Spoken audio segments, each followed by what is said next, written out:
চন্দ্রাদিকে last দেখেছিলাম মাস দুয়েক আগে কলেজ স্ট্রিট চত্বরে, কফি হাউজের ঠিক সামনেই। কাঁধে একটা ঝোলা ব্যাগ। দেখলাম হন্যে হয়ে কি যেন একটা খুঁজে চলেছে। চন্দ্রাদি এতদিনেও স্বাভাবিক হতে পারেনি। প্রথমে দেখে সেটাই মনে হচ্ছিল। চন্দ্রাদির 7 বছরের প্রেম ভেঙে গিয়েছিল এক সময়। বিয়ের কথাবার্তা ফাইনাল করেও শেষ পর্যন্ত অনির্বাণদা বিয়ে করতে রাজি হয়নি। শুনেছিলাম চন্দ্রাদিকে বিয়ে করলে অনির্বাণদা জীবনে সুখী হতে পারবে না। তন্ত্রমন্ত্রকে বিশ্বাস করে এই অজুহাত দেখিয়ে চন্দ্রাদিকে ছেড়ে দিয়েছিল অনির্বাণদা। তারপর থেকেই চন্দ্রাদিকে কেমন অস্বাভাবিক লাগতো। পরিপাটি সাজগোজ নেই, উস্কো খুস্কো চুল, একদম অগোছালো। অনেকেই বলতো, কলেজে কি করে পড়ায় ও, আজ তো একটা পাগল। চন্দ্রাদির সফল কেরিয়ার, নো ডাউট সুন্দরী। অনির্বাণদার সঙ্গে প্রেম করার সময় চন্দ্রাদিকে দেখতাম কি সুন্দর করে সেজেগুজে থাকতো। খোপায় ফুল দিত, কখনো জুঁই কখনো কাঠগোলাপ। কপালে থাকতো একটা লাল টিপ, চোখে অদ্ভুত মায়া। বই পড়তে ভালোবাসত বলে প্রায় সময়ই হাতে বই থাকত। জীবনানন্দের কবিতার বই বেশি দেখতাম। অনির্বাণদা নিজে বলতো, জীবনানন্দের যেমন একজন বনলতা সেন ছিল, তেমনি আমার বনলতা তো চন্দ্রা। 5 বছর পর সেই সদা হাস্যময়ী চন্দ্রাদির সাথে আবার দেখা। তবে সেই হাসিটা এখন আর নেই। চন্দ্রাদি আর বিয়ে করেনি।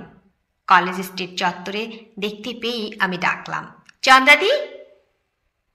পিছন ফিরে তাকিয়ে চন্দ্রাদি বলে উঠল, আরে বিনয়, চিনতে পেরেছ?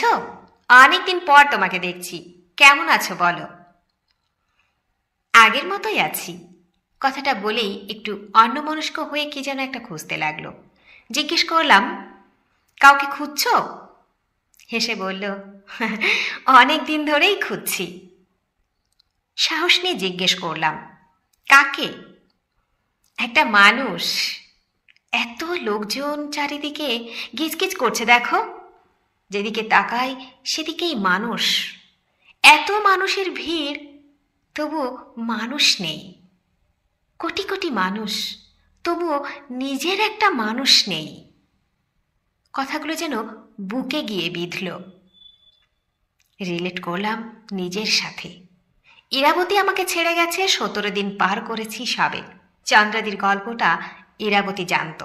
ইরাবতী শুনে বলেছিল, প্রকৃত ভালোবাসলে কেউ ছেড়ে যায় না।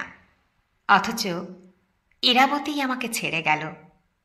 আমি ইরাবতীকে আটকে রাখতে চেয়েছিলাম, থাকলো না। আসলে সত্যি করে সবাই ভালোবাসে না। কথাগুলো ভাবছি। চন্দ্রাদি বলল, এই বিনু, চা খাবে? না, বললাম না। মাটির ভাঁড়ে 2 কাপ চা নিয়ে একটা কাপ আমার হাতে দিয়ে চন্দ্রাদি বলল, কারো মনের ওপর জোর খাটাতে নেই। নিজেকে বড় সস্তা মনে হয়। ভালোবাসলে সে ছেড়ে যাবেই। অনির্বাণ চলে যাওয়ার পর 2-3 মাস আমার ঘরটা জেলখানা মনে হতো। জেলখানা ছেড়ে বের হওয়ার উপায়ও ছিল না। ঠিক যতটা গুটিয়ে নিলে কেন্নকে আর কেউ খোঁচায় না, ততটাই গুটিয়ে নিয়েছিলাম। লোকে আমাকে পাগল বলতো। তারপর ধীরে ধীরে সব ঠিক হতে থাকলো। শুধু হৃদয়ের গভীরে ক্ষতটা থেকে গেছে। ওটা সারার নয়। এমন 2-একটা দাগ না থাকলে জীবনে করলামটাই বা কি? চাঁদের সৌন্দর্য তো চাঁদের গায়ে কালো দাগগুলোকে নিয়েই। মনে জোর পেলাম চন্দ্রাদির কথায়। বুঝলাম, মানুষ প্রেমে পড়লে স্বাভাবিক আচরণ, স্বাভাবিক কথা সব ভুলে যায়। ভীষণ রকম অস্বাভাবিক কথা বলে তখন। বরং সম্পর্কে জড়িয়েই মানুষ অস্বাভাবিক হয়ে যায়। কে বলেছে চন্দ্রাদি পাগল? বিচ্ছেদ আসলে জীবন চেনায়। অস্বাভাবিক আবেগকে দূরে সরিয়ে দিয়ে বাস্তবের চেনা মাটিতে মানুষ তখন এসে দাঁড়ায়। সত্যিই তো, হাজার হাজার মানুষ, তবুও একটা মানুষ নেই। চারিদিকে এত কোলাহল, তবুও বুকের মধ্যে এক অনন্ত শূন্যতা। সব আছে, শুধু এ বুকে একদম নিজের একটা মানুষ নেই।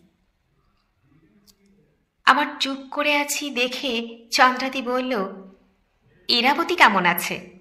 ইরাবতী নামটা শুনে বুকটা ধড়াস করে উঠল। বললাম, আছে নিজের মতো ওর জগতে, তবে সে জগতে আমি নেই।